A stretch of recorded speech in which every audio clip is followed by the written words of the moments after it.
नमो अरहन्ताणं नमो सिद्धाणं नमो आयर्याणं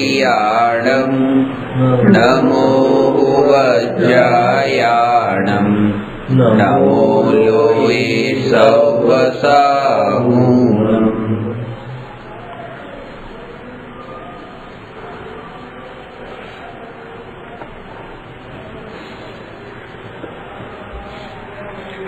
प्रश्न नंबर 247 असमान जाति द्रव्य पर्याय एटले शुं?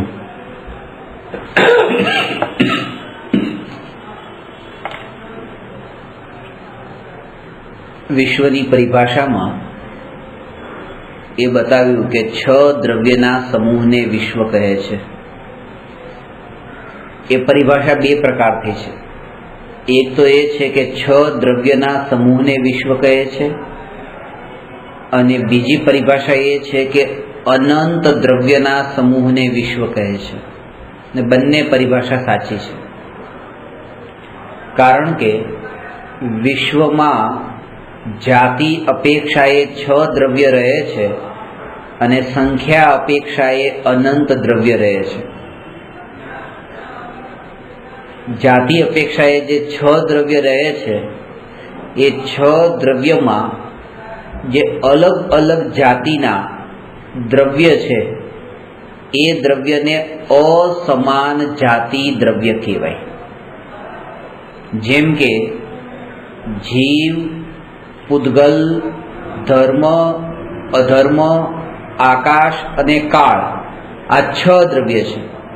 एमां जे जीव अने पुद्गल आ एक जातिना नथी, कारण के जीवना विशेष गुणों अने पुद्गलना विशेष गुणोमां भेद छे। जीवनुं लक्षण चेतनपणुं छे अने पुद्गल जड़ छे। जीव ज्ञान दर्शन स्वभाव सहित छे, पुद्गल ज्ञान दर्शन स्वभाव रहित छे। पुद्गलमां स्पर्श रस गंध वर्ण छे, पुद्गल रूपी छे, जीव अरूपी छे। એટલે આ રીતે જીવ અને પુદ્ગલ વચ્ચે લક્ષણ ભેદ હોવાથી બંનેની જાતિ ભિન્ન ભિન્ન છે। બંનેની જાતિ ભિન્ન ભિન્ન છે એટલા માટે એ બંને દ્રવ્યોને અસમાન જાતિ દ્રવ્ય કહેવાય। અને અહીંયા છે અસમાન જાતિ દ્રવ્ય પર્યાય। 2 પ્રકારની પર્યાય છે, એક गुण पर्याय अने बीजी द्रव्य पर्याय। गुण पर्याय अने द्रव्य पर्याय ने समजवामां भलभला विद्वानोने पण ए भूल थाय छे के ए माने छे के गुण पर्याय एटले कोई एक गुणनी पर्याय। जेम के ज्ञान गुणनी पर्याय ए गुणनी पर्याय, श्रद्धा गुणनी पर्याय ए गुणनी पर्याय, चारित्र गुणनी पर्याय ए गुणनी पर्याय। ए वात तो साची छे, पण श्रद्धा, ज्ञान, चारित्र, सुख, वीर्य वगैरह अनंत गुणोनो पिंड एनु नाम द्रव्य अने आ बधा गुणोनी पर्याय एनु नाम द्रव्य पर्याय। एम अर्थ नहीं लेवो, आनो अर्थ एम नथी द्रव्य पर्यायनो के एक गुणनी पर्याय ए गुण पर्याय अने अनंत गुणोनी पर्याय ए द्रव्य पर्याय एम नहीं। पण अनंत गुणोनी जे पर्याय छे ए पण गुणनी ज पर्याय छे, ए द्रव्यनी पर्याय नथी। द्रव्य पर्यायनो अर्थ ए छे के आ जे मनुष्य रूप अवस्था छे, जे आपणे कहीए के अत्यारे आ मनुष्य पर्याय, देवनी पर्याय, तो मनुष्य पर्यायनो अर्थ छे आ 2 द्रव्यनी पर्याय छे। जीव अने पुद्गल, शरीर पुद्गल अने आत्मा जीव, એટલે જીવ અને પુદ્ગલની અત્યારે વર્તમાનમાં મળેલી એવી જે અવસ્થા છે એ અવસ્થાનું નામ છે દ્રવ્ય પર્યાય। અને એ દ્રવ્ય પર્યાય અલગ અલગ જાતિના દ્રવ્યોની છે, એટલા માટે અસમાન જાતિ દ્રવ્ય પર્યાય। કારણ કે એક જીવની જાતિ છે, એક પુદ્ગલની જાતિ છે। આ શરીરને આત્મામાં જે છે ને, तो आत्मा ए जीवनी जाति, शरीर पुद्गलनी जाति, એટલે બંને અલગ અલગ જાતિના દ્રવ્યોની એકરૂપ મળેલી જે પર્યાય અવસ્થા એને અહીંયા અસમાન જાતિ દ્રવ્ય પર્યાય કહી છે. અજ્ઞાની અસમાન જાતિ દ્રવ્ય પર્યાયનો ભેદ જાણતો નથી. એ જ એની બેહોશ અવસ્થા છે કે પોતે પોતાનું અસ્તિત્વ જેટલું છે એને તો માનતો નથી, અને એ અસ્તિત્વની બહાર જ્યાં પોતાનું અસ્તિત્વ નથી એના અંદર પોતાનું અસ્તિત્વ પણ સ્થાપિત કર્યું. એટલે કે પોતે ચેતન સ્વરૂપ છે એને તો પોતે માન્યો નહીં, અને જડને જ એણે પોતાનું માન્યું. એનું કારણ પણ છે, કારણ કે અનાદિકાળથી અજ્ઞાનીને ઇન્દ્રિય જ્ઞાન છે, અને ઇન્દ્રિય જ્ઞાન વડે પૂદગલ પદાર્થો જ જ્ઞાનમાં જણાય છે રૂપી, અને એના કારણે એને પૂદગલ જ જણાયું, પૂદગલ જ અનુભવમાં આવ્યું, અને એટલે મહિમા પણ પૂદગલની જ આવી. આજે દીકરા પ્રત્યેનો જે રાગ ને પત્ની પ્રત્યેનો રાગ અને માતા પિતા ભાઈ બહેન પ્રત્યેનો રાગ, એ તો ચેતન પ્રત્યેનો રાગ છે ને, એ ક્યાં પૂદગલ છે? એ પ્રેમ તો ચેતન પ્રત્યેનો છે, પણ એ ચેતન પ્રત્યેનો પ્રેમ પણ ચેતનતાના કારણે નથી, એ ચેતનનો પ્રેમ પણ પૂદગલના જ કારણે છે. કારણ કે પૂદગલની જ અનુભૂતિ એને થઈ છે, પૂદગલનો જ આનંદ એ માને છે. એટલે પિતા થકી સંપત્તિ મળે છે તો એ જે છે એ પૂદગલનો પ્રેમ છે. અને ઘણી વખત એમ કે માતા પિતાનો જે પ્રેમ મળે છે તો એમાં તો કઈ પૈસાની કઈ વાત નથી, એમાં તો સંપત્તિની વાત નથી, કઈ નથી. એને પછી પૂદગલનો પ્રેમ કેમ કહો છો? એને પછી પૂદગલ કેમ કહો છો? તો અહીંયા એ કીધું છે કે આ જે રાગના ભાવ છે એ રાગના ભાવ પણ પૂદગલ છે. એટલે જે પ્રેમ મળ્યો ને એ પ્રેમ તો જડ છે અને એ પૂદગલ છે, કારણ કે પૂદગલના લક્ષ્ય ઉત્પન્ન થાય છે. જે રાગનો ભાવ ઉત્પન્ન થયો એ પણ જડ. એટલે જ્યારે પણ આપણે કોઈના રાગમાં જ્યારે આપણે તન્મય થઈએ છીએ ત્યારે આપણે પૂદગલમાં તન્મય થયા એમ સમજવું. કારણ કે પોતે જ્ઞાન સ્વરૂપ આત્માથી બહાર જવું એ જ પરમાં જવું, અને પોતે પોતાના સ્વરૂપમાં ન રહે. કારણ કે અલગ અલગ જાતિની છે ને. ના, દ્રવ્ય પર્યાય એટલે કે જે પૂદગલ પરમાણુઓ જે છે, આ જે વસ્તુ છે એ અનંત પરમાણુઓનો સમુદાય છે. તો એક પરમાણુ, બે પરમાણુ, ત્રણ પરમાણુ એ સમાન જાતિના છે, અલગ અલગ જાતિના નથી. એ તો સમાન જાતિ દ્રવ્ય પર્યાય છે. અને આ જે છે એ સમાન જાતિના નથી, એક તો પૂદગલ છે અને એક જીવ છે, એ અસમાન જાતિ છે. અને એવી આ દ્રવ્યની પર્યાય છે, એકરૂપ પર્યાય છે. અને સૌથી વધારે ભ્રમ થવાની સંભાવના શરીરમાં જ છે. કારણ કે જ્યારથી જન્મ થયો ત્યારથી લઈને મરણ સુધી આ શરીરની સાથે એનો સંયોગ રહ્યો છે. એટલે એને એક ક્ષેત્રાવકાશ સંયોગ, એક ક્ષેત્રાવકાશ સંબંધ છે. એટલે એને એવો એક પળ માટે પણ અહેસાસ નથી થતો કે આનાથી હું જુદો છું. હજુ પુત્રમાં તો એવું થાય કે ભાઈ જો આ પુત્રનો જન્મ થયા પહેલા હું હતો એટલે આ પુત્રથી તો હું જુદો છું. માતા પિતાથી એવું થાય, કારણ કે માતા પિતાના મરણ પછી ખબર પડે કે જો આ મારી સાથે હતા નહીં. પણ આ શરીરમાં તો જન્મથી અને મરણ સુધી સંયોગ રહે છે, એટલે એમાં તન્મયતા એટલી વિશેષ હોય છે. અને બીજું કે માતા પિતા અને પુત્રનો સંયોગ તો મનુષ્ય પર્યાયમાં જ છે. આ શરીરનો સંયોગ એને ચારેય ગતિમાં છે. વિગ્રહ ગતિમાં પણ આ કારમાણ શરીર અને તેજસ શરીરનો યોગ છે, સંયોગ છે. એટલે એને એક સમય એવો નથી કે શરીર વિનાની અશરીરી દશા પ્રગટ થઈ હોય. એટલે દરેક સમય એવો ભ્રમ થઈ જાય છે કે આ શરીર જે છે એ જ હું છું. આ ભ્રમ દૂર થવો એને મુશ્કેલ પડે છે. જે હું છું એ અનુભવમાં આવ્યું નથી, એનું અનુમાન કરવું એ પણ એના માટે મુશ્કેલ પડે છે. કારણ કે અનુમાન જેના થકી થાય છે એવા દેવશાસ્ત્ર અને ગુરુના યોગના નિમિત્તમાં રહેવાનો પણ એને ભાવ આવતો નથી. એટલે જે જીવો સંસારમાં લપેટાયેલા હોય, બિલકુલ ડૂબેલા હોય, તન્મય હોય ને એ પોતાની દુનિયામાં જ એટલા બધા ગૂંચવડામાં પડેલા હોય, એને આ આત્માની વાત કરો તો એટલી અરુચિ થાય ને રૂચે નહીં. ક્યારેક સાંભળવા માટે આવે બેસે તો પણ ઠીક છે, વિચારો ત્યાં ત્યાંના ચાલતા હોય, ગડમથલ ત્યાંની ત્યાંની ચાલતી હોય, એટલે પછી આ વાત અંદર પડે નહીં. એટલે કીધું કે કશાયોની મંદતા વિના વિશુદ્ધિ વિના દેશના નથી.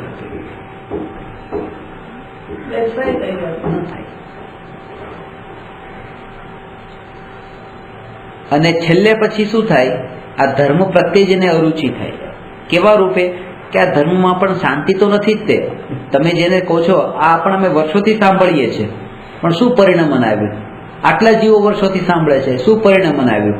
કાનજી સ્વામી માટે એવું ઘણા લોકો કે 45 વર્ષથી કાનજી સ્વામીના પ્રવચનો આ લોકો સાંભળે, હજુ એવા ને એવા, અને તમે અમને આ વાત સમજાવો છો, તો આનાથી પરિવર્તન શું? આ લોકોને ગુરુદેવના ઉપદેશથી નહીં આવ્યું પરિવર્તન, તો પછી અમને તમારા ઉપદેશથી શું આવવાનું છે? પણ કાળ લબ્ધી જેની પાકી હોય એ પામી.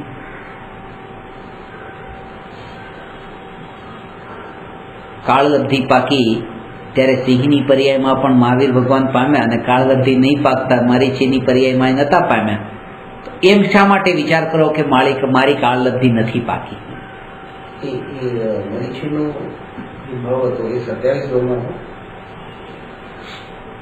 ખ્યાલ નથી.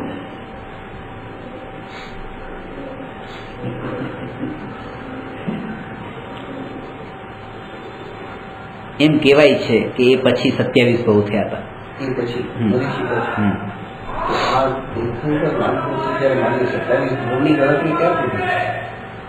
ના, એ તીર્થંકર નામ કર્મ તો જે છે ને એ તો નિયમ જ છે. એવો તીર્થંકર નામ પ્રકૃતિ માટે તો નિયમ છે કે એ ભવે બંધાય, જે ભવમાં તીર્થંકર થવાના હોય એ ભવમાં બંધાય, અથવા ત્રીજા ભવે બંધાય. ત્રીજા ભવ એટલે કે આ તીર્થંકર પ્રકૃતિના પેલાની એની પેલાની આ એટલે ત્રીજો ભવ. જેમ કે સૈનિક મહારાજાને બંધાણી,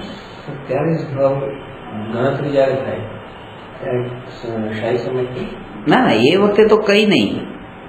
આ તો આની વાત છે જ્યારે શ્રેણિક રાજાને ઉપસર્ગ કર્યો મુનિ પર, એ વખતે 7મી નારકીનો બંધ થયો, અને પછી એનું પ્રાયશ્ચિત થયું, શાહીક સમ્યક દર્શન પણ પામ્યા, અને એ વખતે તીર્થંકર પ્રકૃતિનો બંધ થયો.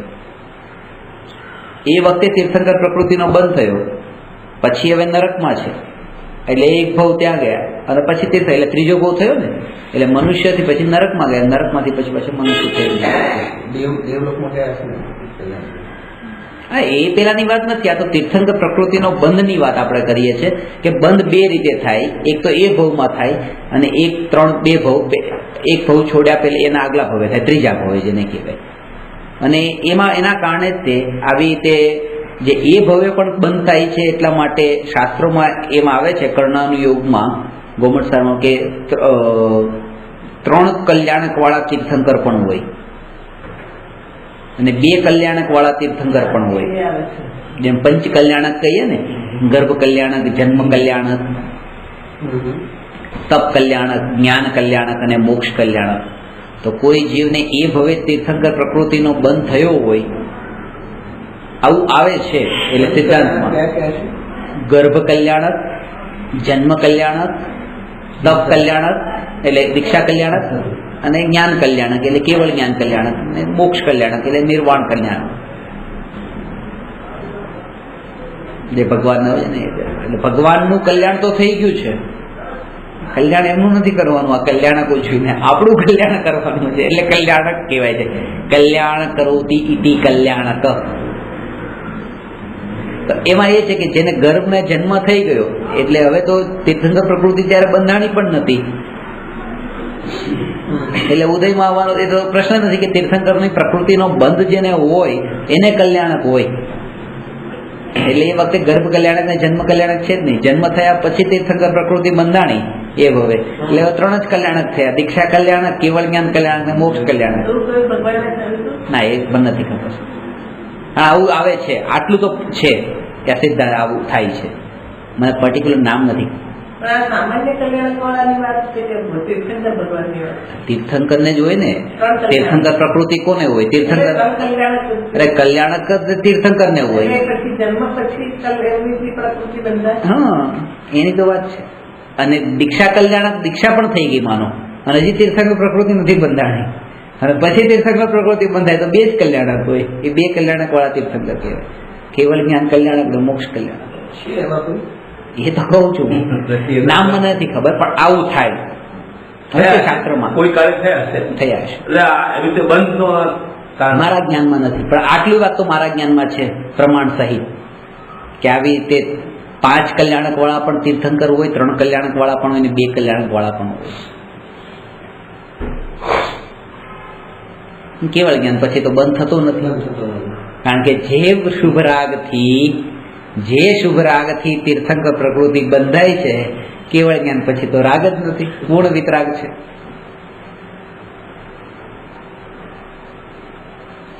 એ રાગમાં અટકવાનું નથી, એ આના કારણે કીધું છે કે રાગમાં નહીં અટકો. રાગમાં અટકી ગયા એટલે આ પૂદગલમાં અટકી ગયા, પરમાં અટકી ગયા, પછી ભલે એ રાગ ગમે એટલો શુભ હોય. મારો પ્રશ્ન હતો કે ભવની ગણતરી જે થાય છે એ કેવી રીતે, કે શાયદ સમય કોઈ પામ્યા પછી થાય? હું સમજો નહીં, ભવની ગણતરીનો મતલબ શું છે? એટલે આપણે કહીએ ને મારી સામે 27 ભવની, 27 ભવ કહે છે ને, 27 મોટા મોટા બતાવે છે, નાના કેટલાય થઈ જાય. નાના તો કેટલા થઈ ગયા એટલા. તો એ 27 ભવ ક્યાંથી એ ગણતરી થાય છે? એનું શું કામ કર્યું હોય ત્યાંથી ભવની ગણતરી થાય? પેલો સિંહનો છે, આ બધા મોટા મોટા જે છે બતાવું છે એનો છે ને. આપણે ભવની ગણતરી તો બધા 27 ભવ કહે છે, તો આજે મનુષ્યના ભવ થયા એટલા જ. બાકી 27 ભવની ગણતરી તો થાય જ. 2 ભિન્ન જાતિના દ્રવ્યોના એક પર્યાયને અસમાન જાતિ દ્રવ્ય પર્યાય કહે છે. જીવ તથા પૂદગલ ની એક પર્યાયને અસમાન જાતિ દ્રવ્ય પર્યાય કહે છે. પર્યાય આર્થિક નહીંથી જીવને મનુષ્ય, તિર્યંચ, દેવ તથા નારકી કહેવામાં આવે છે. આ પણ પર્યાયાર્થિક નહીંથી આમ કહેવામાં આવે તો એ ખોટું નથી. આ કહેવામાં આવે ત્યાં સુધી વાંધો નથી, માનવામાં આવે તો દોષ છે. કે આપણે મનુષ્ય છીએ, આ મનુષ્ય ભવ એ ઊંચો ભવ છે, દેવગતિ કરતાં પણ મનુષ્ય ગતિ ઊંચી છે, એમ કહેવામાં આવે એમાં વાંધો નથી, પણ માની લેવામાં આવે તો મિથ્યાત્વ પુષ્ટ થાય છે. કારણ કે આત્માને મનુષ્ય પર્યાય સાથે અભેદ માન્યો, આત્માને દેવ પર્યાય સાથે અભેદ માન્યો, એટલે દેહ અને જીવને એક માન્યા. આ દ્રષ્ટિ એટલે શ્રદ્ધા અને ચારિત્ર વચ્ચેનો ભેદ જાણવાનો. આ મનુષ્ય પર્યાય ને મૂલ્યવાન જાણવી પણ ચારિત્રની અપેક્ષાએ, શ્રદ્ધાની અપેક્ષાએ તો એમ કે દરેક જીવ એક સમાન છે. માનવાનું એમ કે દરેક જીવ સમાન છે. એકેન્દ્રિયથી પંચેન્દ્રિય બધા જીવ સમાન છે. કોઈ જાતિના વેશના કોઈ ભેદ હોતા નથી આ શ્રદ્ધામાં. પણ ચારિત્રની દ્રષ્ટિએ તો જ્યાં પ્રયોજનભૂત હોય ત્યાં એવા ભેદ પણ જાણવા, એ જાણવાનું કીધું. બધા સમાન છે એમ નહીં. એકેન્દ્રિયમાં પણ જીવનો ઘાત થાય છે, પંચેન્દ્રિયમાં ઘાત થાય છે, પંચેન્દ્રિયને પણ મારીને ખાવ એમ નહીં. ત્યાં તો ભેદ જાણવો કે આ પંચેન્દ્રિય છે, આ એકેન્દ્રિય છે.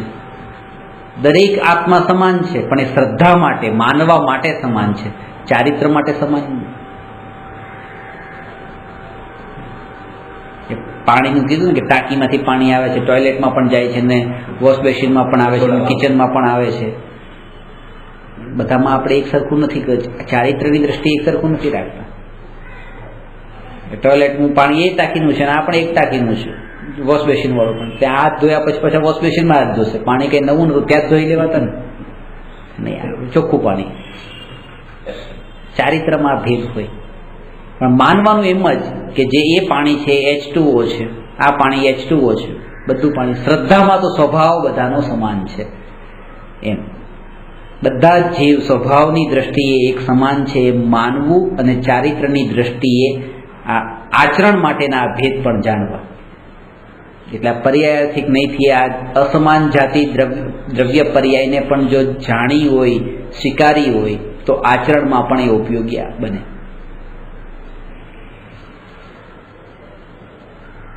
મતિ જ્ઞાન, શ્રુત જ્ઞાન વગેરે જ્ઞાન ગુણની પર્યાય સમ્યક દર્શન, મિથ્યા દર્શન, સુખ દુઃખ, રાગ દ્વેષ, વિતરાગતા વગેરે પર્યાયને ગુણના પર્યાય કહે છે. આ બધી ગુણ પર્યાય છે. અહીં એ વાત ખાસ યાદ રહે કે એક ગુણની પર્યાય તે ગુણ પર્યાય છે તથા અનંત ગુણોના પર્યાય તે પણ ગુણ પર્યાય છે. મનુષ્ય પર્યાય તથા દેવ પર્યાય વગેરે દ્રવ્ય પર્યાય છે. અનુપચરિત અસદભૂત વ્યવહાર નહીંથી આત્મા અને શરીરને એક જાણવામાં આવે છે, અર્થાત જીવને મનુષ્ય, તિર્યંચ વગેરે રૂપે જાણવામાં આવે છે. અનુપચરિત અસદભૂત વ્યવહાર નહીંથી જે શરીર છે એને જ જીવ જાણ્યું અને એવું જ કહ્યું તો કે એમાં વાંધો નહીં. કારણ કે અહિંસાત્મક આચરણની સિદ્ધિ માટે શરીર અને આત્માને એક જાણવા ખૂબ જરૂરી છે. અહિંસાત્મક આચરણ માટે કે પગ નીચે કીડી આવતી હોય કે જોજો જીવ છે, કે જીવ ત્યાં, એ તો શરીર છે. આપણને દેખાયું ત્યારે તો આપણે કહીએ ને જોજો જીવ છે, તો એ જીવ નથી દેખાયું, આપણને તો શરીર દેખાવાનું છે અને કહીએ છીએ જીવ છે. કે એ શરીરના સાથે જે જીવ છે એને જ તે આ શરીરને જ પછી જીવ કહી દીધો. એમ કે પગ નહીં મૂકીએ જો જાળવો છે. એટલે કે બંનેને જો જુદા જ જાણી લેવામાં આવે તો પગ મૂકો કે આત્મા તો મળતો નથી અને જે પગ મૂક્યો તો શરીર પર મૂક્યો છે, તો હવે હિંસા શા માટે? કે નહીં, ત્યાં તો આ જાણવાનું કે બંને એક છે. કેટલું જરૂરી છે આ વ્યવહાર નહીં.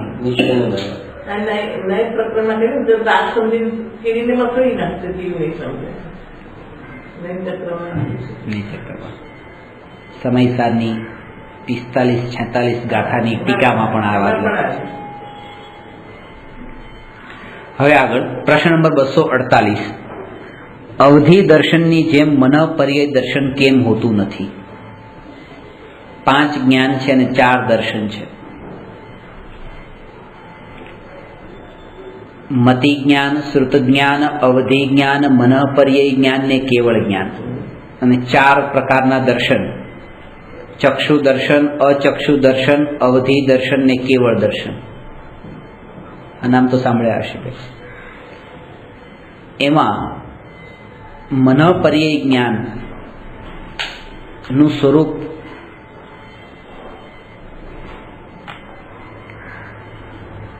દ્રવ્ય ક્ષેત્ર કાળ ભાવની મર્યાદા પૂર્વક. પહેલા તો આ ડેફિનેશનને 4 ભાગમાં વહેંચી છે. દ્રવ્ય ક્ષેત્ર કાળ ભાવની મર્યાદા પૂર્વક 5 ઇન્દ્રિય તથા મનની સહાયતા વિના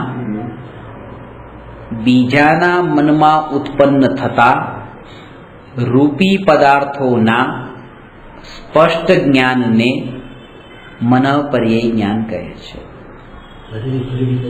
ફરીથી અવધિ જ્ઞાન ને મનઃ પર્યાય જ્ઞાનની ડેફિનેશન ઘણી બધી મળતી આવે છે. હવે અવધિ જ્ઞાનની કહું. દ્રવ્ય ક્ષેત્ર કાળ ભાવની મર્યાદા પૂર્વક 5 ઇન્દ્રિય અને મનની સહાયતા વિના રૂપી પદાર્થોના થતા સ્પષ્ટ જ્ઞાનને અવધિ જ્ઞાન કહે છે. આ જ વાત. તેમાં ખાલી એટલો શબ્દ ઉમેર્યો કે બીજાના મનમાં ઉત્પન્ન થતા.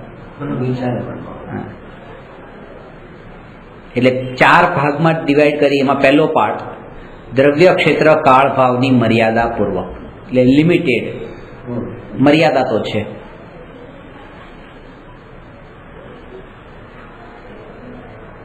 limitation of quantity limitation of area, limitation of time and limitation of property. આ ચાર વસ્તુ જે છે એની તો મર્યાદા હોય અવધિ જ્ઞાન ને મન પરિજ્ઞાન. એટલે અવધિ જ્ઞાન જે છે એ અવધિ જ્ઞાની અહીંથી અહીંયા નીચે 10 ગાડી છે, 10 ગાડીમાંથી 5 ગાડીનું જ્ઞાન થઈ શકે, 5નું ન થાય. એટલે આ લિમિટેશન થઈ. દ્રવ્યની મર્યાદા, ક્ષેત્રની મર્યાદા કે આ બિલ્ડિંગની ગાડીનું જ જ્ઞાન થયું, બાજુની બિલ્ડિંગનું જ્ઞાન ન થયું. કાળની મર્યાદા, એ 5 મિનિટ પહેલા હતી એ ખબર છે, 10 મિનિટ પછી હશે એ ખબર છે, પણ એની આગળની કંઈ ખબર નથી. ભાવની મર્યાદા એટલે એના અંદર જે પ્રોપર્ટીઝ છે, એટલે કે ગાડી છે તો એમાં સ્પર્શ રસ ગંધ વર્ણના ગુણો છે. એમાં એ ગાડીનો મને લાલ રંગની ગાડી છે એ ખબર છે, પણ એમાં એસી ચાલુ છે કે નહીં એ ખબર નથી. એટલે અમુક વસ્તુની જ ખબર પડે, અમુકની ન ખબર પડે ગાડીમાં પણ. તો એના ભાવની મર્યાદા. એટલે દ્રવ્યની મર્યાદા, ક્ષેત્રની મર્યાદા, કાળની મર્યાદા અને ભાવની મર્યાદા. ચેતનની ચેતનની અલગ કોઈ હજી તો વાત છે. આ પહેલો ભાગ. પછી 5 ઇન્દ્રિય મનની સહાયતા વિના મેં આંખેથી ત્યાં નીચે જોયું નથી, અહીંયા બેઠા બેઠા જ તે ઘરમાં બેઠા બેઠા જ તે એ જ્ઞાન થઈ ગયું. મન પણ નહીં, વિચાર પણ ન કરવો પડ્યો, પ્રત્યક્ષ જ્ઞાન થયું. આ ગાડી છે એવું પ્રત્યક્ષ જ્ઞાન. આ બીજો પાઠ.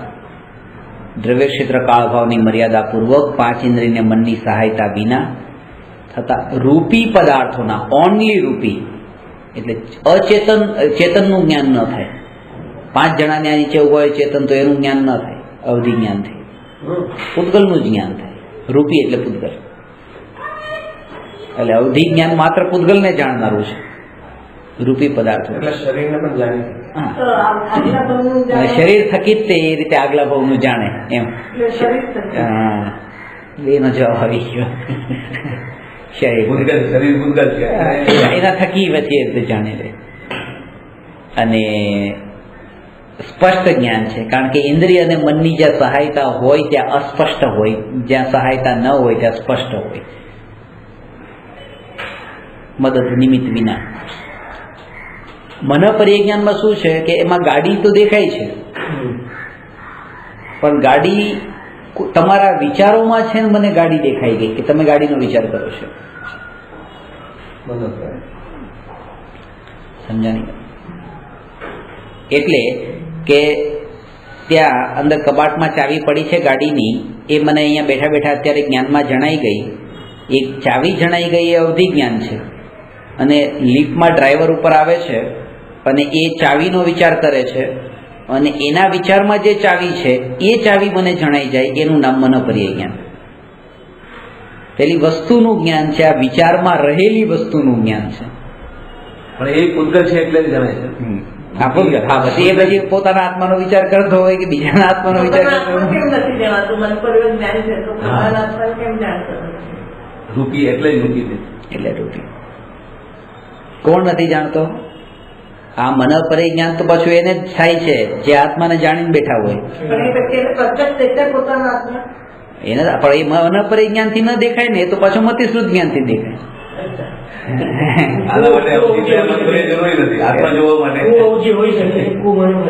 ન હોઈ શકે, કારણ કે મનોપર્યય જ્ઞાન માત્ર ભાવલિંગી મુનિરાજોને જોઈ 6ઠા 7મા ગુણસ્થાન. એટલે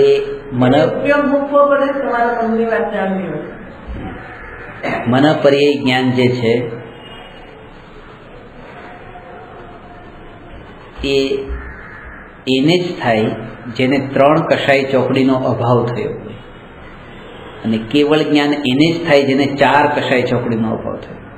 કારણ કે કષાયનો અભાવ થાય અને જો જ્ઞાન પ્રગટ થાય તો સુખરૂપ છે, અને કષાયનો અભાવ થયા વિના જો જ્ઞાન વિશેષ વધી જાય તો એનાથી મોટું દુઃખ બીજું પછી કઈ નથી.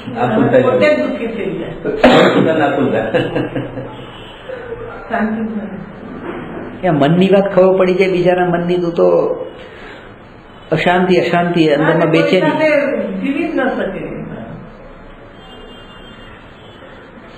શેઠને ખબર પડે કે આજે કોઈ ચોર તિજોરી તોડવાનો છે અને માલ લઈ જવાનો છે, તો જ્યાં સુધી નથી ખબર ત્યાં સુધી તો શાંતિથી સૂતો તો. ખબર પડી બીજાના મનની વાત, એની ઊંઘ હરામ થઈ ગઈ. એટલે જ્યાં સુધી રાગ પડ્યો છે ત્યાં સુધી જો એના પહેલા જો જ્ઞાન થઈ જાય બીજાના મનનું તો તો એને તો સર બીજાને કહેવાનો રાગ પણ નથી આવતો છે કે આ તારા આમ થવાનું છે. જેને આ જ્ઞાન હોય, આ બંને જ્ઞાન, એ તો પડે જ નહીં. ઉપયોગને ક્યાં એટલા માટે તો કે આ પાછી બધું એનો મિસયુઝ ન કરવા વાળા જોઈએ ને પાછા. નહીં તો જ્યોતિષ ચાલુ કરી દે. તો એનો ઉપયોગ તો બહાર જ રખડે ને પછી એનું તો આત્માનું કલ્યાણ થઈ ગયું. કેવળ જ્ઞાન મેળવવા માટે અપાત્ર થઈ ગયું. સાચી વાત છે. હવે છદ્મસ્ત દશામાં જ્ઞાનોપયોગ પેલા દર્શનોપયોગ હોય. જ્ઞાન થયા પેલા દર્શન થાય. છદ્મસ્ત જીવને જ્ઞાનોપયોગ પેલા દર્શનોપયોગ હોય છે. મનઃપર્યય જ્ઞાન માત્ર ભાવલિંગી મુનિરાજોને જ હોય છે. જો કે મનઃપર્યય જ્ઞાનને પણ મતિ જ્ઞાનના ભેદની અંતર્ગત સમાવિષ્ટ છે. તેથી મનઃપર્યય જ્ઞાન પહેલા મનઃપર્યય દર્શન હોતું નથી.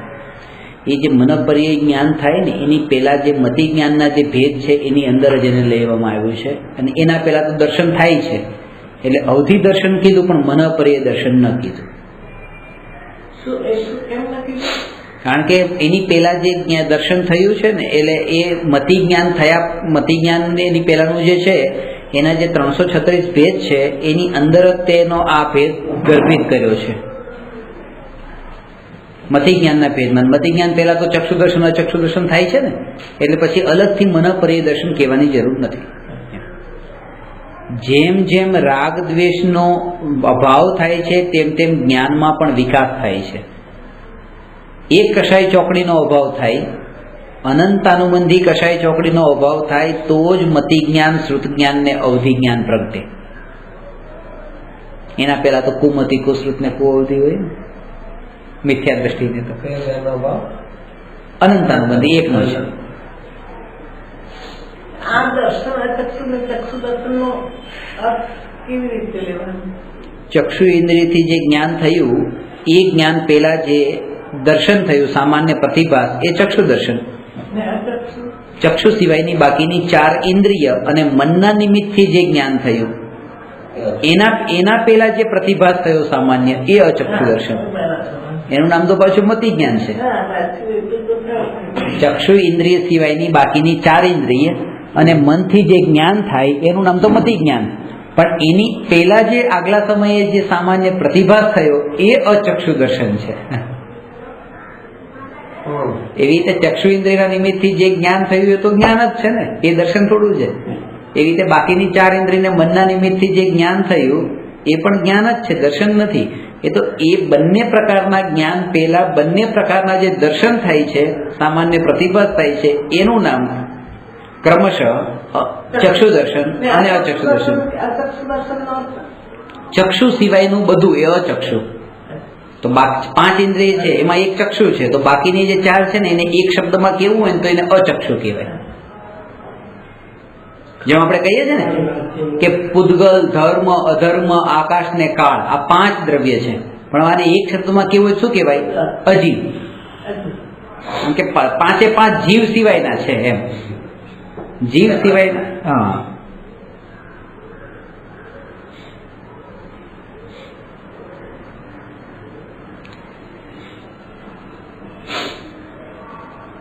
અનંત અનુબંધી 3 કષાય ચોકડીનો અભાવ થાય તો જ મનઃપર્યય જ્ઞાન પ્રગટે છે.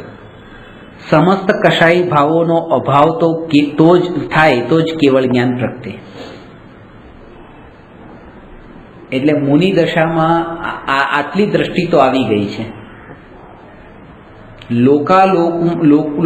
લોકાલોકને જાણે તે કેવળ જ્ઞાન, અને લોકમાં થતા બધા પાપને ખુલ્લેઆમ જોઈ શકે. જંગલમાં જે પાપ થાય છે એ ખુલ્લેઆમ થાય, અહીંયા જે પાપ થાય છે એ ઘરમાં થાય. તો જે ખુલ્લેઆમ પાપ થતા હોય નજરોની સામે, હિંસા, જૂઠ, ચોરી, કુશીલ, પરિગ્રહના બધા, એ બધા પાપને ખુલ્લેઆમ થતા હોય તો એને જોઈ શકે, અને તો પણ કોઈ કષાય ઉત્પન્ન ન થાય એ જૈનોના સાધુ, જૈનોના ગુરુ.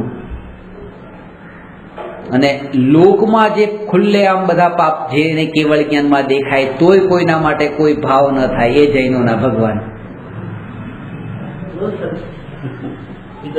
વિતરાગ, આ આંશિક વિતરાગ, ખાલી જંગલ પૂરતા જ છે. અને પેલા આખા લોકના ભૂત, વર્તમાન ને ભવિષ્ય તો બી કશાય ન થાય. હવે આના ઉપરથી સમજવાનું કે જ્યારે હું પોતાને ભાવલિંગી સાધુનો અનુયાયી માનું છું, કે બતાવું છું બીજા સામે કે આ મારા સાહેબ ખોટા, સાચા સાધુ તો આવા, એનો મતલબ કે હું સાચા સાધુને માનવા વાળો છું. તો સાચા સાધુને માનવા વાળો જો હું હોઉં તો સાચા સાધુ જેવા અંશે તો ગુણો આવે. ચલો આખા જંગલના બધાની, પણ જે સાચું સાધુ પણ નથી પડતા, કમસે કમ એમાં તો હું ભાવ ન કરું. બાકી બધામાં ન કરું તો કાંઈ નહીં, એમાં તો દ્વેષ ભાવ ન કરું, એમાં તો કશાયો ન કરું, એને પણ બસ જાણી લઉં અને ઠીક છે, એની હોનહાર એમ છે. અને એ વિકલ્પમાં ન પડવું એ વધારે ઉત્તમ.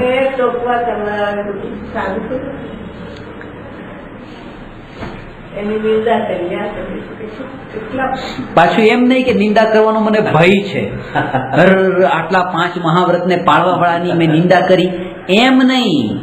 પણ હું પોતાના સ્વભાવમાં નથી રહેતો.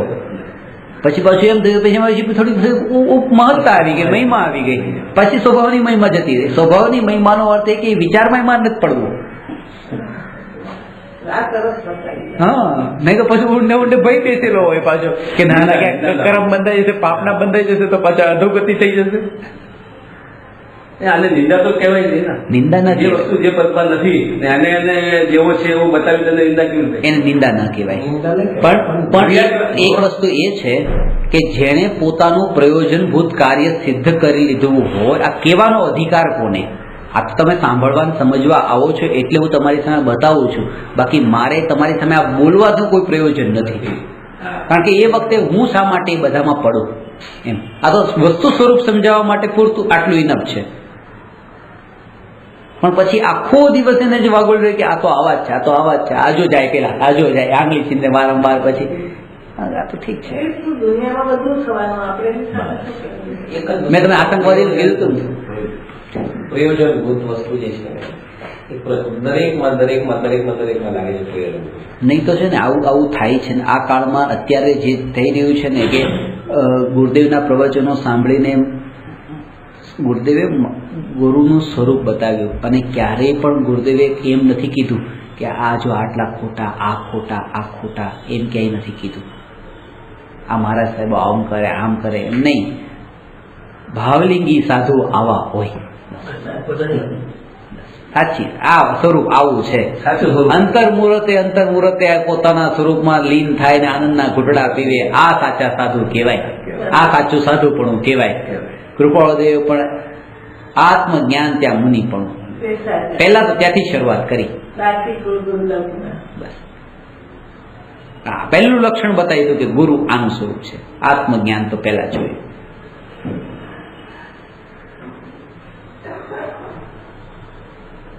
છ દર્શન હતા.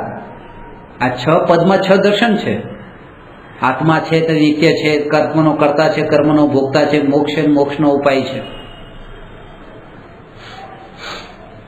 6 દર્શનનો જવાબ છે. 4 વાગ દર્શન નથી માનતું કે આત્મા છે, એને બતાવ્યું કે આત્મા છે. પણ 4 વાગ તમે ખોટા છો એમને એમાં પડવા નહીં ગયા.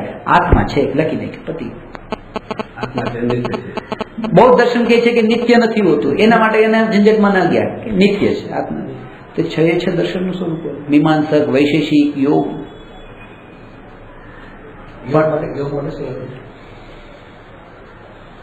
એ જે મોક્ષના સ્વરૂપને માને છે આ રીતે બસ શરીરની ક્રિયા એમાં જ એને જ મોક્ષનું સ્વરૂપ માની લીધું. ઉપયોગની સ્થિરતા, ઉપયોગ હોવો જોઈએ. યોગ કરતા ઉપયોગનું મહત્વ વધારે છે.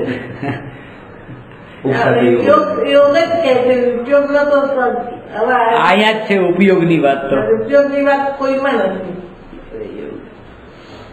એટલે જેવા યોગ ઉપરથી યોગા કાઢ્યું છે ને એમ હું ઉપયોગ ઉપરથી ઉપયોગા કાઢવાનો વિચાર કરું છું. યોગા કરો છો, યોગ ઉપરથી યોગા ચાલુ કર્યા, પણ ઉપયોગ ઉપરથી ઉપયોગા, હવે એનો અભ્યાસ ચાલુ કરો.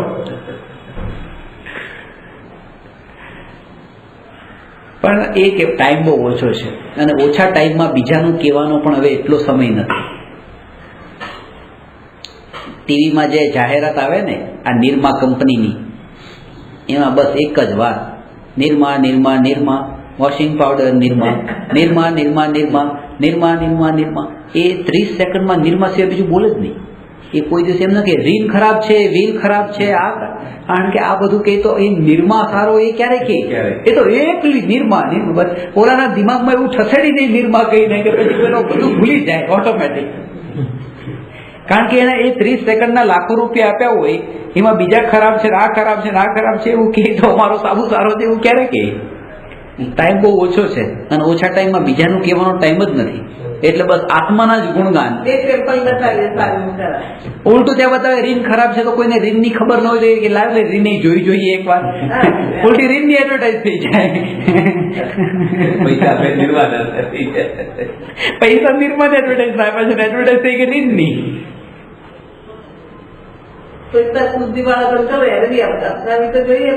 હા, એવું પણ થાય. એટલે કારણ કે હવે જે 5, 10, 25 વર્ષ જે કઈ પણ આ જે બાકી છે ને એમાં આ ઘણું કામ કરવાનું છે. સંસ્કાર અનાદિના જે પડેલા છે એ દૂર કરવાના છે.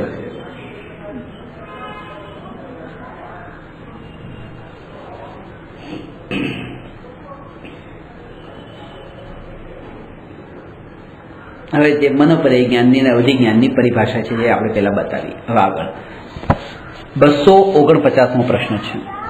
બહુ સરસ છે. હવે આ જ પ્રશ્ન તો ભાવશ્રુત તથા દ્રવ્યશ્રુત એટલે શું?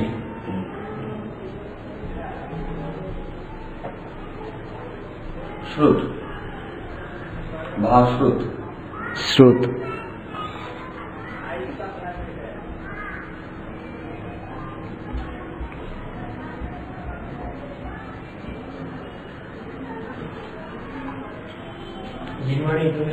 શ્રુત શ્રુત શ્રુત જ્ઞાનને ટૂંકમાં શ્રુત કહે છે. શ્રુત જ્ઞાનને ટૂંકમાં શ્રુત કહે છે. અને શ્રુતની ઘણી મહિમા છે. એટલા માટે કારણ કે જો કેવળ જ્ઞાનને પૂર્ણિમાનો ચંદ્રમા કહેવામાં આવે તો શ્રુત જ્ઞાનને બીજનો ચંદ્રમા કહેવામાં આવે છે. અને ગુરુદેવ તો વારંવાર કહેતા કે જો બીજ થઈ તો પૂનમ થઈ છૂટકો. એ રીતે કે જો શ્રુત જ્ઞાન રૂપી બીજ થઈ તો કેવળ જ્ઞાન રૂપી પૂર્ણિમા થવાની છે. અને એ પૂર્ણિમા એવી હશે કે ફરી ક્યારેય અમાસ રૂપે નહીં થાય. કારણ કે લોકમાં જે પૂનમ છે એમાં તો અમાસે થાય, પણ આ પૂર્ણિમા પછી અમાસ નથી. બીજ થઈ તો પૂર્ણિમા થવાની છે, પૂર્ણ થવાનું છે. એવી રીતે જેણે શ્રુત જ્ઞાનનું બીજ રોપ્યું હોય એનો બીજો અર્થ, એને આ પૂર્ણિમા સુધી પહોંચશે. એટલે કે મોક્ષના ફળ સુધી એ પહોંચવાનું છે. આ શ્રુત જ્ઞાનને બીજ અને મોક્ષને ફળ કીધું છે.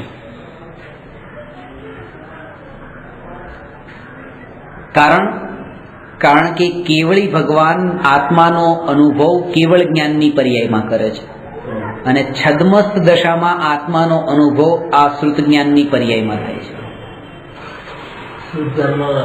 4 થી 12મા ગુણસ્થાન સુધી દેખાય નહીં, જણાય. કેવળ જ્ઞાનમાં જણાય, કેવળ દર્શનમાં દેખાય. કેવળ દર્શનમાં દેખાય. ભગવાનને કેવળ જ્ઞાન પણ છે, કેવળ દર્શન પણ છે. એમ કે અનંત જ્ઞાન, અનંત દર્શન. જ્ઞાનાવર્ણી કર્મ પણ કહીએ છીએ, દર્શનાવર્ણી કર્મ પણ કહીએ છીએ. તો જ્ઞાનાવર્ણી કર્મના નાશથી તો કેવળ જ્ઞાન થયું, અનંત જ્ઞાન થયું. અને દર્શનાવર્ણી કર્મના નાશથી અનંત દર્શન થયું. એ અનંત દર્શનથી દેખાય અને અનંત જ્ઞાનથી જણાય. અનંત દર્શન એટલે શ્રદ્ધા ના, એ તો પાછું મોહનીમાં બે ભેદ. દર્શન મોહની ને ચારિત્ર મોહની. દર્શન મોહનીના અભાવથી પછી શ્રદ્ધા, અને ચારિત્ર મોહના અભાવથી ચારિત્ર. અને દર્શન આ જુદું. દર્શનાવર્ણી એ આત્માના દર્શન ગુણની પર્યાયનો ઘાત થવામાં નિમિત્ત છે. અને દર્શન મોહનીય આત્માના શ્રદ્ધા ગુણની પર્યાયનો ઘાત થવામાં નિમિત્ત છે. એક એક શબ્દ મહત્વનો છે. દર્શનાવરણી આત્માના દર્શન ગુણનો ઘાત નથી કરતું, કારણ કે ગુણનો ઘાત ક્યારેય ન થઈ શકે, એ તો ત્રિકાળ હોય. એટલે દર્શન ગુણની પર્યાયનો અને ઘાત કરતું નથી, પાછું નિમિત્ત છે.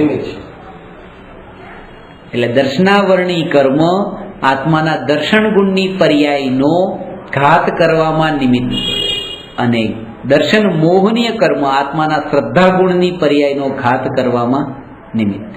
જ્યારે દર્શનાવરણી કર્મનો સંપૂર્ણ રીતે નાશ થાય ત્યારે કેવલ દર્શન પ્રગટ થાય, અને જ્યારે દર્શન મોહનીય કર્મનો નાશ થાય ત્યારે સમ્યક દર્શન પ્રગટ થાય. આ સમ્યક દર્શન અને કેવળ દર્શન બે અલગ અલગ છે. સમ્યક દર્શન એ આ દર્શન મોહનીય કર્મ સાથે લિંક છે, એ શ્રદ્ધા ગુણ, અને એ દર્શનાવરણી કર્મ એ દર્શન ગુણ. દર્શન ગુણનો શું એટલે મટીરિયલ શું છે? કામ દર્શન ગુણનું છે દેખવાનું. જેમ જ્ઞાન ચેતના જાણવાનું કામ કરે, વસ્તુના ઉપર વિશેષ ફોકસ કરવાનું નામ છે જ્ઞાન, અને સામાન્ય રીતે ફોકસ કરવાનું નામ છે દર્શન. સામાન્ય પ્રતિભાસ તે દર્શન છે, અને વિશેષ પ્રતિભાસ તે જ્ઞાન છે. મહાસત્તાનો પ્રતિભાસ તે દર્શન, અવાંત સત્તાનો તે જ્ઞાન. આત્માના દર્શન એટલે દર્શન મોહનીય આત્માના દર્શન નહીં સમજો. જે હમણાં ચર્ચા ચાલે છે અહીંયા ભાવશ્રુતની ચાલે છે. દર્શનની આપણે વાત કરી ને, ભાવશ્રુત ને દ્રવ્યશ્રુત. દર્શન ગુણ, દર્શન ગુણ જે છે, દર્શન ગુણ, અને એ તો ભાઈ દર્શન ગુણ જે છે એ દેખવા માટેનું કામ કરે છે. હમણાં કીધું ને કે ભગવાનને દેખાય, તો ભગવાનને કેવળ જ્ઞાનમાં દેખાય નહીં, ભગવાનને કેવળ દર્શનમાં દેખાય. તો કેવળ દર્શનમાં શું દેખાય? આત્માનું સામાન્ય સ્વરૂપ. એટલે દેખવા એટલે કે આપણે આંખેથી જોવાને આપણે દેખવું કહીએ છીએ, પણ એમ દેખવું નહીં, પણ વસ્તુના સામાન્ય સ્વરૂપનો જે વસ્તુનું સ્વરૂપ, આખા લોકાલોકનું સામાન્ય સ્વરૂપ. એટલે એના માટે શબ્દ વાપર્યો છે મહાસત્તાનો પ્રતિભાસ, આખો ઢગલો, અને અવાંતર સત્તાનો પ્રતિભાસ એટલે કોઈ પર્ટિક્યુલર. અવાંતર સત્તાનો પ્રતિભાસ છે દર્શન, ને મહાસત્તાનો પ્રતિભાસ છે અવાંતર સત્તાનો પ્રતિભાસ જ્ઞાન, મહાસત્તાનો પ્રતિભાસ છે દર્શન. અહીંયા જ્ઞાનની વાત છે, અને એ ભાવશ્રુત જ્ઞાન જે છે, શ્રુત જ્ઞાનની મહિમા બતાવી છે.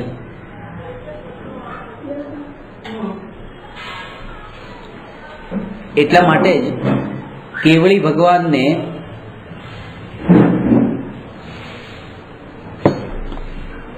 જે શ્રુત પંચમી મનાવીએ છીએ, શ્રુત પંચમી, જ્ઞાન પંચમી,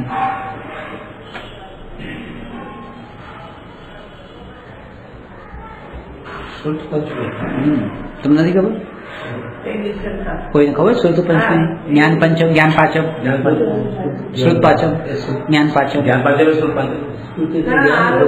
શ્રાવણ સુદ પાંચમ શાસ્ત્ર લખાય સુદ પંચમી, આ લોકો જ્ઞાન પાંચમ લા પાંચમ, જ્ઞાન પાંચમ. પણ કોઈ પણ પાંચમ હોય, હું તો એમ માનું કે શ્રુત એટલે શ્રુત જ્ઞાન, ને પાંચમ એટલે પાંચમું કેવળ જ્ઞાન. શ્રુત જ્ઞાન થી કેવળ જ્ઞાન સુધી પહોંચવાની આ વિધિ બતાવે છે.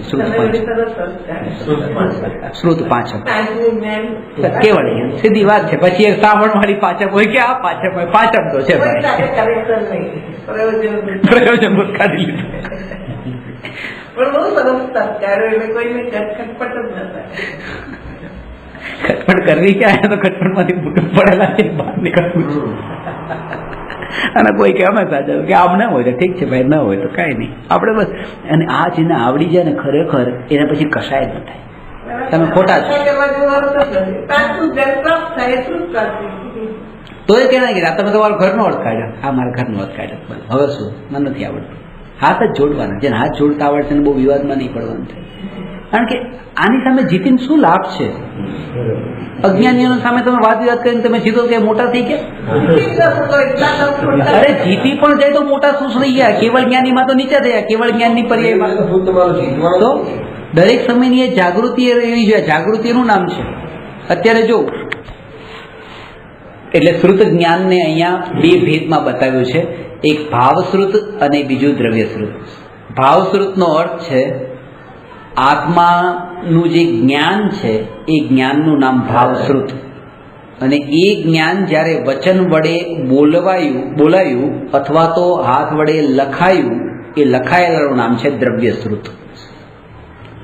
જેને ભાવશ્રુત પ્રગટ થયું તે પછી જે લખે છે એનું જે લખાણ છે એ લખાણનું નામ દ્રવ્યશ્રુત છે, અને દ્રવ્યશ્રુતનું બીજું નામ શાસ્ત્ર છે. તો શ્રુત કેવલી કોને કહેવાય? એ તો અલગ છે. શ્રુત કેવલી અલગ છે. પછી એ જે કેવળ જ્ઞાન થયા પછી કેવળી ભગવાનને જે વાણી નીકળી અને જે 12 અંગમાં વિભાજિત થઈ, એ 12 અંગનું જ્ઞાન જે ધરાવે તે શ્રુત કેવળી. 12 અંગના પાઠી, દ્વાદશાંગના પાઠી શ્રુત કેવળી. અને આત્મજ્ઞાની તો હોય જ નિયમથી, કારણ કે આત્મજ્ઞાન વિના તો વધારે 11 અંગ અને 9 પૂર્વ સુધી પહોંચે, 12 અંગ નહીં. 12 અંગના જ્ઞાન, 12 અંગનું જ્ઞાન તો આત્મજ્ઞાન વગર ન થાય. 11 અંગ પહોંચી જાય એ તો કીધું. આત્મજ્ઞાન વગર 11 અંગ અને 9 પૂર્વનું જ્ઞાન એ કોને હોય? એ દ્રવ્યલિંગી મુનિને. દ્રવ્યલિંગી મુનિ 11 અંગ 9 પૂર્વનું જ્ઞાન, આ જ્ઞાનમાં કેટલા સ્ટ્રોંગ? 28 મૂળ ગુણોનું પાલન, ચારિત્રમાં કેટલા સ્ટ્રોંગ? પણ સમ્યક દર્શન વગર જ્ઞાનને ચારિત્ર, મિથ્યા જ્ઞાનને મિથ્યા ચારિત્ર કહેવાય. એટલે આ ત્રણેય સમ્યક દર્શન, જ્ઞાન, ચારિત્રમાં આ દર્શન, સમ્યક દર્શન જો નથી તો આ એકડા વગરના મીંડા કહેવાય. ત્યાં સુધી એકલા વગરના મીંડા. 11 અંગો એટલે જોર જે આપવાનું છે શ્રદ્ધા ઉપર આપવાનું. 31 સાગરોપમ વર્ષનું આયુષ્ય ભોગવે 9મા ગ્રેવેકમાં. 31 સાગરોપમ, સર્વાસીનું 33 સાગર. આ દેવો 31 સાગરોપમ વર્ષનું આયુષ્ય ભોગવે ને પાછા મરીને 4 ગતિના ચક્કરમાં. એટલે આ શ્રુત જ્ઞાનની મહિમા છે, આ શ્રુતની મહિમા છે. કારણ કે બોલ આ લખાણ કરતા પણ જે અંદરમાં પ્રગટ્યું એની, કારણ કે હતું આજે તો એ જ વચનમાં આવ્યું ત્યારે પછી એ શાસ્ત્ર કહેવાયું છે. અજ્ઞાનીના શાસ્ત્રોને શાસ્ત્ર કહેવાય, એટલે સાધુના લખેલાને શાસ્ત્ર કહેવાય, ગ્રહસ્થના જે લખેલા હોય એને શાસ્ત્ર ન કહેવાય એમ નથી. આત્મજ્ઞાન સાથે લખેલા શ્રુત જ્ઞાન, ભાવશ્રુત જેને પ્રગટ્યું, ભાઈ ચોથું ગુણસ્થાન પણ હોય, એના દ્વારા લખવામાં આવેલું જે દ્રવ્ય શ્રુત છે એ વેલિડ છે, એ લખાણ જ દ્રવ્ય શ્રુત છે. પરંપરા થઈ જાય. અને એટલા માટે જ જ્ઞાનીના ઉપદેશથી જ સમ્યક દર્શન પ્રગટ થાય, અજ્ઞાનીના ઉપદેશથી ન થાય. કારણ કે અજ્ઞાનીનો ઉપદેશ દ્રવ્ય શ્રુત નથી હોતો, જે ભાવશ્રુત ઉત્પન્ન કરવામાં નિમિત્ત નથી બનતો. આ લિંક છે, પરંપરા છે. એટલે ભાવશ્રુત થયું, પછી દ્રવ્યશ્રુત થયું, લખ્યું, અને દ્રવ્યશ્રુતને વાંચીને કોઈ જીવ પછી ભાવશ્રુત પ્રગટ કરે, અને પછી પાછું એ લખે, એટલે દ્રવ્યશ્રુત. આવી રીતે ભાવશ્રુત, અને ત્યારે પ્રમાણ થયું, પોતાનો અનુભવ થયો.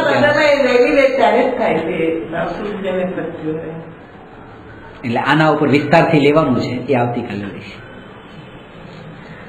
નમો અરહંતાણમ નમો સિદ્ધાણમ નમો આયરિયાણમ નમો ઉવજ્જાયાણમ નમો લોહી સવસા.